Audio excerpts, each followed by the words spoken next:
आप देख रहे हैं M3 और बात हो रही है, चर्चा हो रही है बिहार असेंबली इंतखाबात की। अफजल अब्बास साहब, एक सवाल यहां पर बड़ा इंपॉर्टेंट है और वो ये है नुमाइंदगी का कि ऐवान में वो मुस्लिम नुमाइंदगी क्या है। अगर हम बिहार की असेंबली की बात करें तो आजादी के बाद से लेकर के अब तक वो 10% से ऊपर नहीं बढ़ पाई। मैं आपको आंकड़े दिखाता हूं 1952 से अब तक के।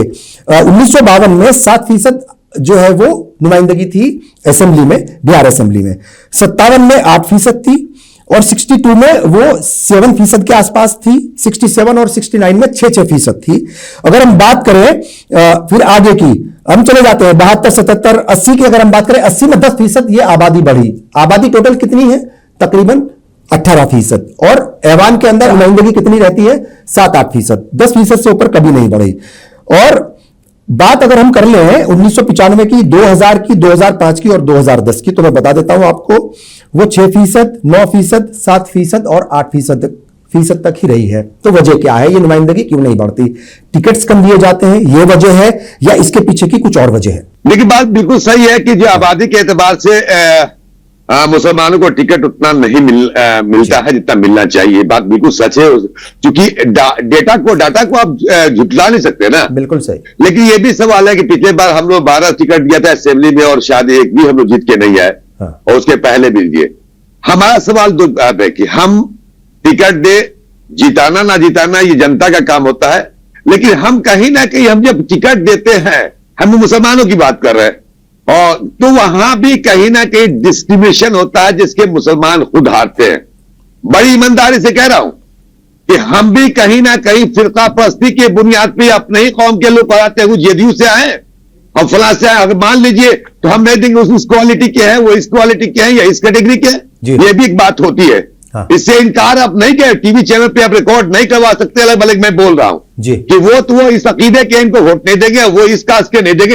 ये भी एक आपकी जो कमतरी का एक राज ये भी है, इससे इनकार आप नहीं कर सकते हैं। क्योंकि पिछले बार 12 सीट हम जिस ब्लॉक से हम आते, जिस डिस्ट्रिक्ट से आते, वहां एक ही टिकट हम लोगों ने दिया था जेडीयू से। पूरे सारण जिला में मेरे 10 असेंबली कॉन्स्टिट्यूंसी है और एक टिकट, उसमें भी तअस्सुब की बुनियाद पर एक जीतता हुआ मुसलमान वो भी हार गया। हालांकि भारतीय जनता पार्टी के अलायंस के साथ लड़े, उन्होंने वोट दिया। अपने ही कौम के लिए बहुत सारे लोगों ने वोट ना देने की वजह से हारे। तो ये भी एक राज है, लेकिन जो मुनासिब है मिलना चाहिए वो नहीं मिलता। अब रही बात ये कि डेवलपमेंट की बात करें, मैं पूछना चाहता हूं कांग्रेस के जो हमारे साथी बैठे हुए हैं, नाम नदीम साहब शायद, आप ये बिहार के जितने भी जिले में मैक्सिमम जिलों में 500 बेड का जो स्कूल छात्रावास हॉस्टल जो 10+2 खुल रहा है, किसने खुलवाया?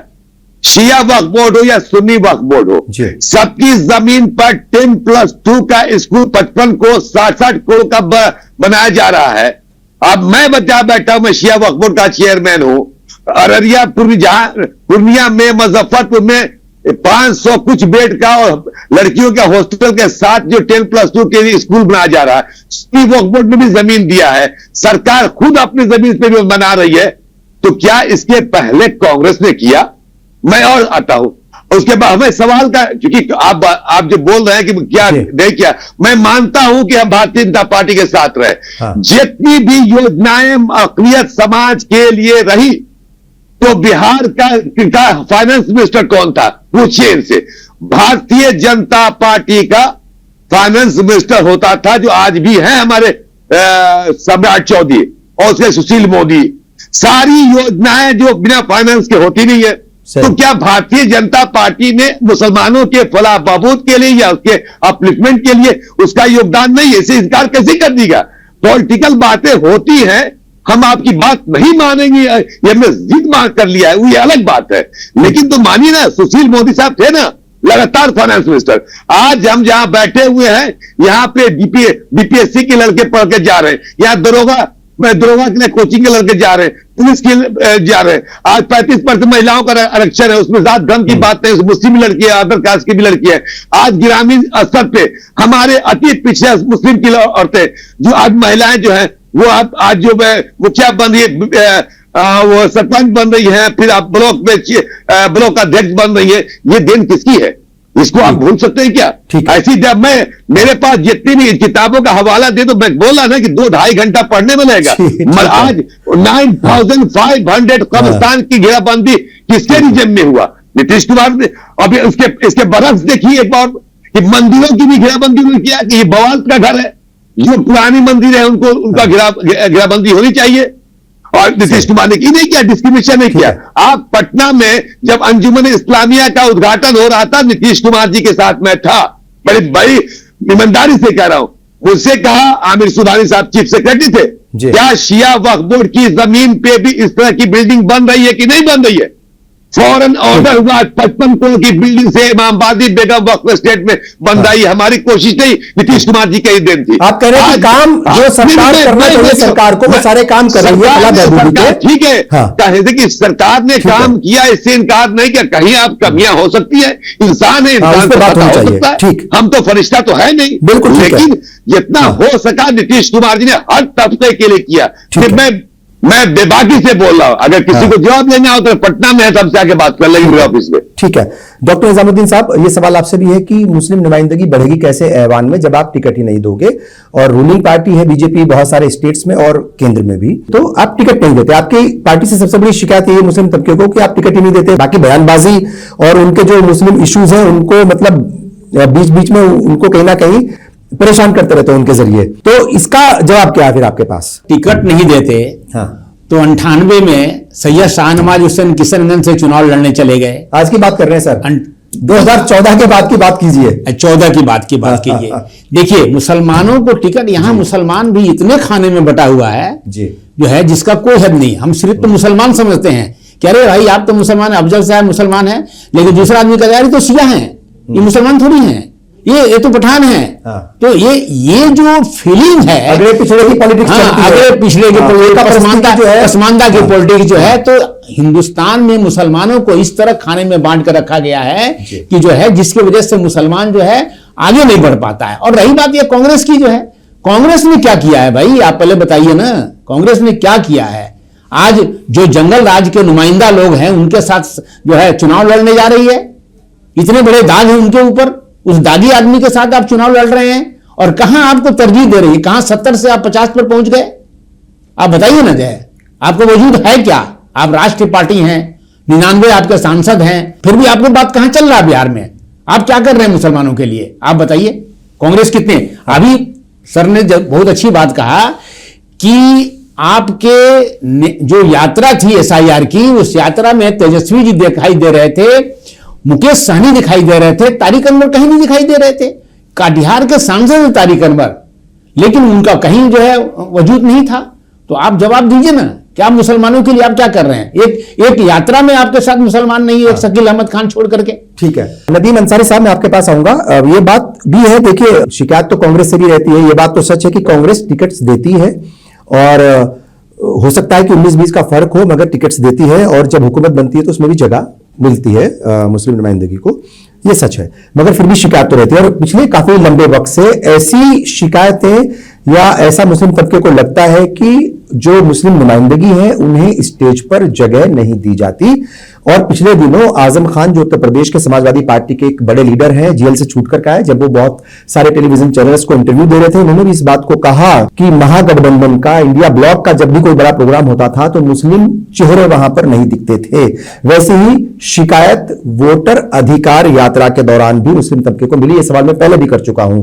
बात मुस्लिम नुमाइंदगी की भी हो रही है, बात टिकट देने की भी हो रही है। ये कोताही जो है कई बार कांग्रेस की तरफ से भी होती है कि जितनी नुमाइंदगी है मुस्लिम तबके की, उसकी परसेंटेज के मुताबिक टिकट्स नहीं दिए जाते।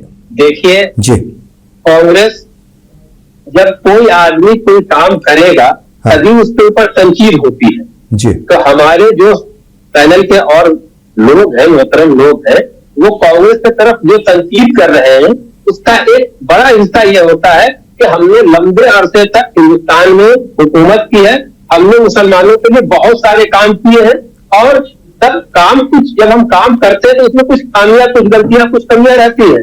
इसलिए आज अगर सबसे ज्यादा कांग्रेस के ऊपर इस बात की तनकीद की जाती है तो इससे यह साबित होता है कि कांग्रेस ने मुसलमानों के लिए बहुत कुछ किया है।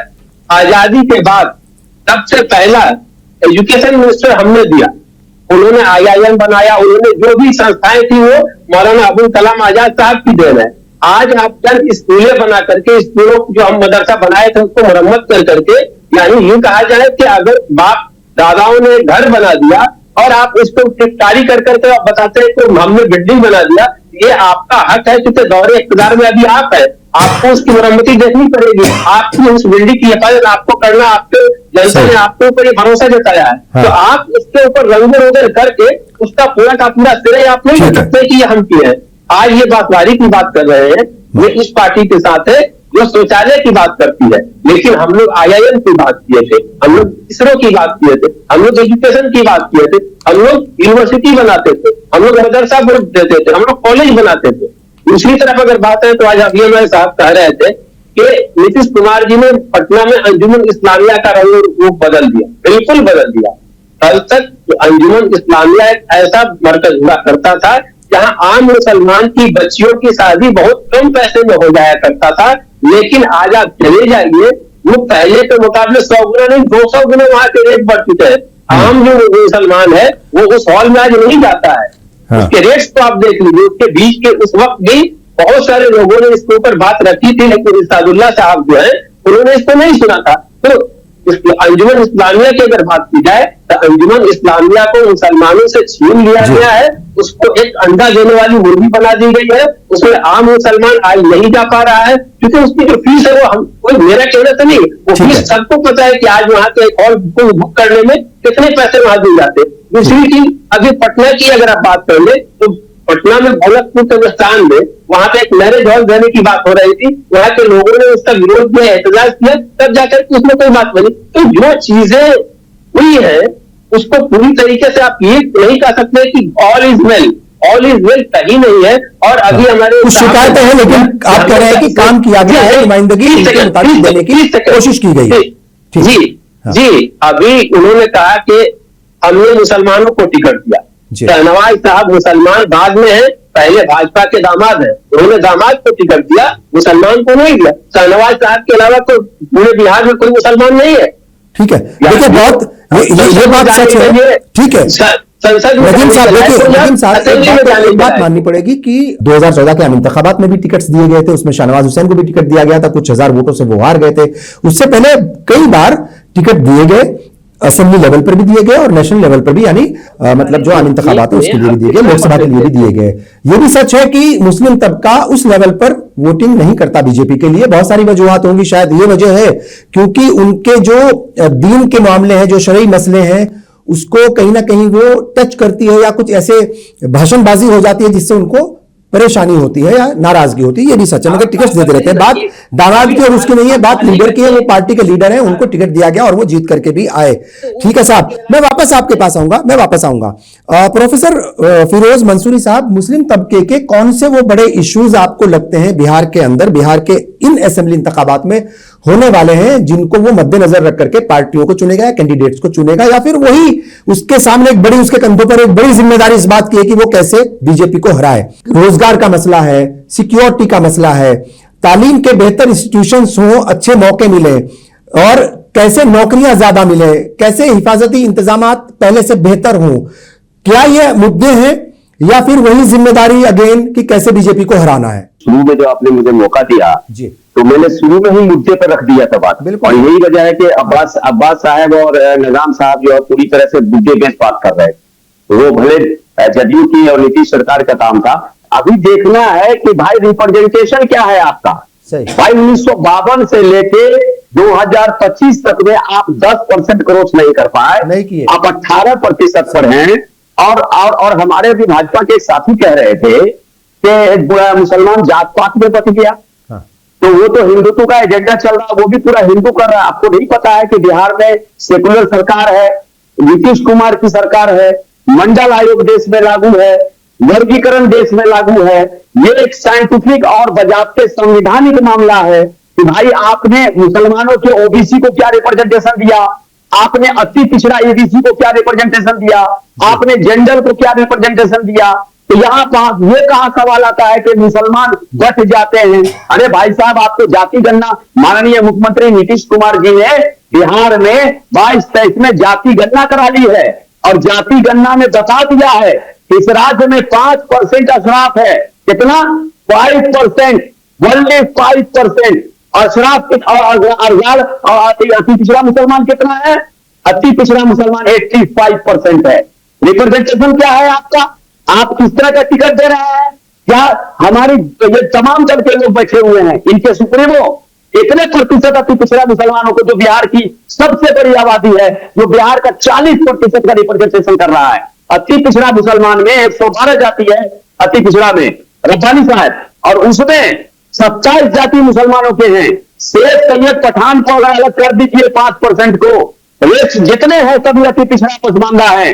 तो ये जो हमारे साथी भारतीय जनता पार्टी के बैठे हैं, क्या अपने माननीय मुख्यमंत्री के एजेंडे से बाहर है क्या, या भारतीय जनता पार्टी के एजेंडे से बाहर है? इन्होंने कैसे कह दिया कि मुसलमान जो है बटा हुआ है? कहां बटा हुआ है? मुसलमान जो है नीतीश कुमार के जो आइडियोलॉजी है वो डेवलपमेंट की आइडियोलॉजी है। उन्होंने कहीं पर भी डिस्क्रिमिनेशन नहीं किया धर्म के नाम पर, ये सच्चाई है। आप ऐसे प्रेजेंट कीजिए, लेकिन रिप्रेजेंटेशन के नाम पर मैं जानना चाहता हूं, अफजल अब्बास साहब वहां बैठे हुए सीनियर नेता है जनता दल यूनाइटेड के, कहां रहना चाहिए इनको? लोकसभा में नहीं रहना चाहिए था क्या? राज्यसभा में नहीं रहना चाहिए था? उम्र देख लीजिए आप किस स्थिति में, क्या स्थिति है? रिप्रेजेंटेशन के सवाल पे नो कॉम्प्रोमाइज। और इस राज्य का जो मुसलमान है, जो 18% मुसलमान है, वो तमाम दलों से पूछ रहा है कि हमारी हिस्सेदारी कहां है।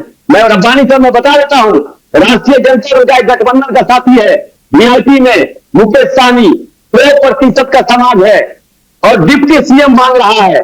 अफजल अब्बास साहब और हमारे तमाम साथी यहां बैठे हुए हैं, भारतीय जनता पार्टी के साथी बैठे हुए हैं, वो बताएगा कि बिहार का सबसे बड़ा आबादी अति पिछड़ा का 85% पसमानदा अफजाल मुसलमान है, क्या उनका डिप्टी सीएम बनने जा रहा है क्या? ठीक है। तो 85% मतलब मैंने आपसे पूछे थे, बिल्कुल ठीक है, बिल्कुल हाँ। ठीक है। फिरोज मंसूरी साहब कुछ मुद्दे पूछे थे, मतलब कौन से मुद्दे जहन में? देखिए ये तो है लड़ाई अगड़े पिछड़े की। एक जमाने में मतलब जो है वो अल्लामा इकबाल का शेर था, एक ही सफ में खड़े हो गए महमूद और अयाज, ना कोई बंदा रहा ना कोई बंदा नवाज। मगर सियासत में सब कुछ देखना पड़ता है कि किसको कितने टिकट मिलने चाहिए, किसकी कितनी हिस्सेदारी है। मैं ये पूछ रहा हूं कि इश्यूज क्या है मेन? इश्यूज ये है हाँ। कि बिहार डेवलपमेंट से अलग नहीं होने जा रहा है जी। बिहार एजुकेशन के सवाल पर बात कर रहा है, बिहार रोजगार के सवाल पर बात कर रहा है, हाँ। बिहार जो है पलायन के सवाल पर बात कर रहा है, बिहार लॉ एंड ऑर्डर के सवाल पर बात कर रहा है। और इसमें कोई शक नहीं है कि माननीय मुख्यमंत्री 2005 के आने के बाद बिहार में स्थिति सुधरी है, बिहार में डेवलपमेंट हुआ है, और जो डेवलपमेंट सबका हुआ है उसमें बिहार के मुसलमानों का भी हुआ है। लेकिन एक सवाल है रब्बानी साहब, हाँ। कि जो रिप्रेजेंटेशन है, रिप्रेजेंटेशन के सवाल पर सभी दलों ने जो है बेवकूफ बनाया है। और इस बात को लेकर बिहार का मुसलमान सचेत है, तटस्थ है कि जो हिस्सेदारी सबसे ज्यादा देगा, जो सामाजिक डिस्क्रिमिनेशन जहां पर है, जो गैर बराबरी है, उसको जनसंख्या के अनुपात में जो हिस्सेदारी देगा। लेकिन हमारे साथी देखिए ये सब वक्त की बात है, ये सब वक्त की बात है। अदरवाइज एक वक्त ये भी था कि कांग्रेस ने महाराष्ट्र, राजस्थान, बिहार और आसाम और 7 सिस्टर्स में से भी कोई एक सूबा है जहां पर चीफ मिनिस्टर मुस्लिम बनाया है, मतलब मौका दिया है। जम्मू कश्मीर में तो बनता ही है, मतलब एक तरीके से वहां पर तो चूंकि आबादी ज्यादा उस हिसाब से बनता है। तो ये भी सच्चाई है कि कांग्रेस ने बहुत बार मौके दिए हैं, इसमें भी कहीं कोई दो राय नहीं है। मगर मुझे लगता है कि वो उसकी ताकत कमजोर हो गई है वक्त के साथ, और वो किन वजूहात के चलते हुई है उनको ढूंढना मेरा ख्याल के ये नदीम मंसूरी साहब की पार्टी की जिम्मेदारी है। यहां रुकेंगे हम एक छोटी सी ब्रेक के लिए। ब्रेक के बाद जब हाजिर होंगे तो इस मुद्दे के बहुत सारे और पहलू हैं, उस पर हम चर्चा करेंगे। सीमांचल और AIMIM की भी बात होगी।